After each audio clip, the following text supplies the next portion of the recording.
اعوذ باللہ من الشیطان الرجیم، بسم اللہ الرحمن الرحیم۔ کتاب کا نام تاریخ ابن کثیر، ایپیسوڈ 8۔ مضمون: کرسی کیا ہے؟ ابن جریر نے جویبر کے واسطے سے حسن بصری کے حوالے سے جو حدیث بیان کی ہے اسے ضعیف بتایا گیا ہے۔ کہتے ہیں کہ در حقیقت کرسی ہی عرش ہے، لیکن اس حدیث کی روایت حسن بصری سے منسوب کرنا صحیح نہیں ہے، کیونکہ کرسی کے بارے میں دیگر صحابہ کرام رضی اللہ تعالیٰ عنہ اور تابعین رضی اللہ تعالیٰ عنہ بلکہ خود حضرت حسن بصری نے کہا ہے، وہ یہ کہ کرسی عرش کے علاوہ کوئی دوسری چیز ہے، اور انہوں نے اس کے ثبوت میں ایک آیت کریمہ وَسِعَ كُرْسِيُّهُ السَّمَاوَاتِ وَالْأَرْضِ پیش کی ہے، اور کہا ہے کہ کرسی وہ ہے جس میں اللہ تعالیٰ کا علم محفوظ ہے۔ کرسی کے بارے میں صحیح حدیث کا مرجع ابن عباس رضی اللہ تعالیٰ عنہ ہیں۔ اس حدیث کو حاکم نے اپنی کتاب مستدرک میں بیان کیا ہے، تاہم انہوں نے بتایا ہے کہ انہوں نے اس حدیث کو سفیان ثوری، عمار دھنی، مسلم، سعید بن جبیر اور ابن عباس رضی اللہ تعالیٰ عنہ سے پیش نہیں کیا، بلکہ اس کا استناد شیخین سے کیا ہے، اور انہوں نے یہ بھی بتایا ہے کہ کرسی کو موضع قدمین کہہ سکتے ہیں،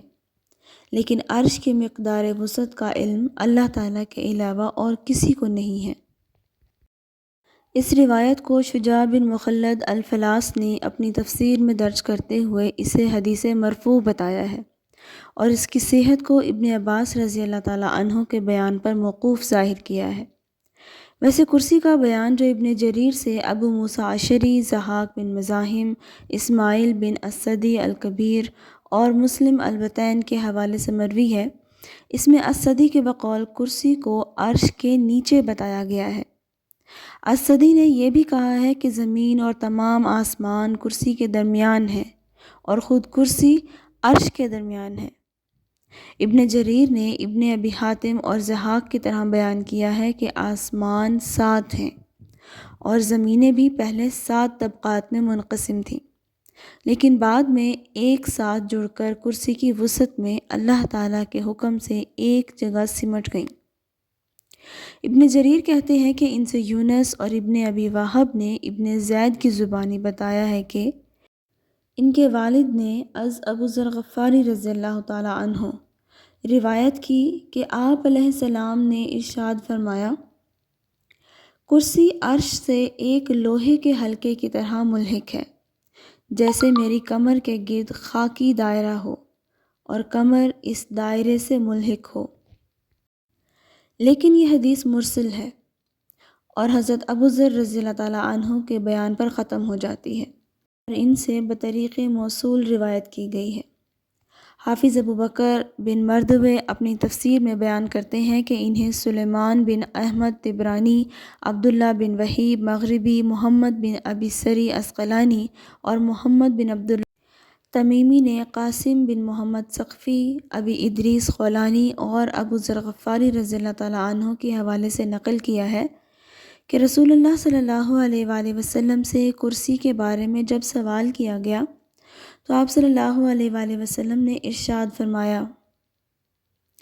جس ذات پاک کے قبضے میں میری جان ہے، اس کی قسم 7 آسمان اور 7 زمینیں، زمین کے 7 طبقات، اس کے ماں سوا کہ وہ کرسی کے گرد حلقہ بنائے ہوئے ہیں،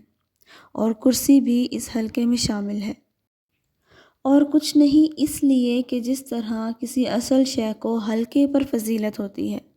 اسی طرح عرش کو کرسی پر فضیلت حاصل ہے۔ ابن جریر اپنی کتاب تاریخ میں بیان کرتے ہیں کہ ان سے ابن وقی نے کہا کہ ان کے والد یعنی ابن وقی کے والد نے ابن وقی سے سفیان، عامش، منہال بن عمر اور سعید بن جبیر رضی اللہ تعالیٰ عنہ کے حوالے سے بیان کیا کہ ان اصحاب نے ابن عباس رضی اللہ تعالیٰ عنہ سے سوال کیا کہ اگر اللہ تعالیٰ کا عرش تخلیق عالم سے قبل پانی پر تھا تو پھر پانی کس چیز پر تھا؟ تو ابن عباس رضی اللہ تعالیٰ عنہ نے جواب دیا کہ پانی ہوا پر تھا، اور تمام آسمان، زمینیں اور جو کچھ ان میں ہے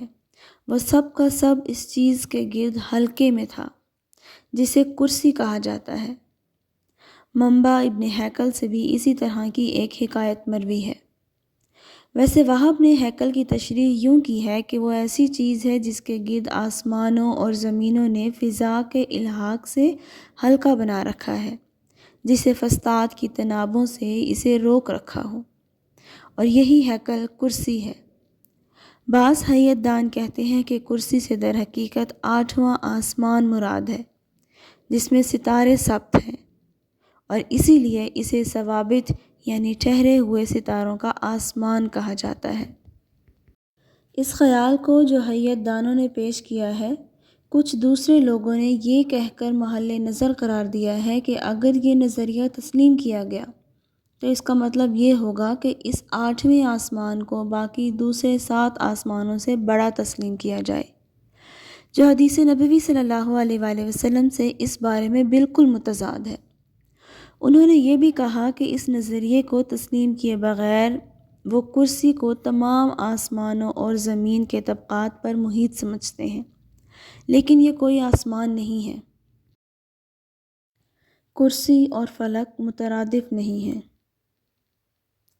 اس کے علاوہ عربی لفظ کرسی کو کسی عربی لغت میں فلک کا مترادف نہیں بتایا گیا۔ ویسے بھی اسلاف نے کرسی کو عرش کا درمیانی حصہ بتایا ہے، اور اس سے بھی اس کا فلک ہونا ثابت نہیں ہوتا۔ دوسرے یہ کہ حیت دانوں نے 8ویں آسمان کا خیال جو ظاہر کیا ہے، اس میں ستاروں کے جڑنے کا کوئی ثبوت پیش نہیں کیا۔ یہ تمام نظریات اور ان کے بارے میں اختلافی نظریات بھی ان لوگوں کے متعلقہ کتابوں میں موجود ہیں۔ واللہ اعلم۔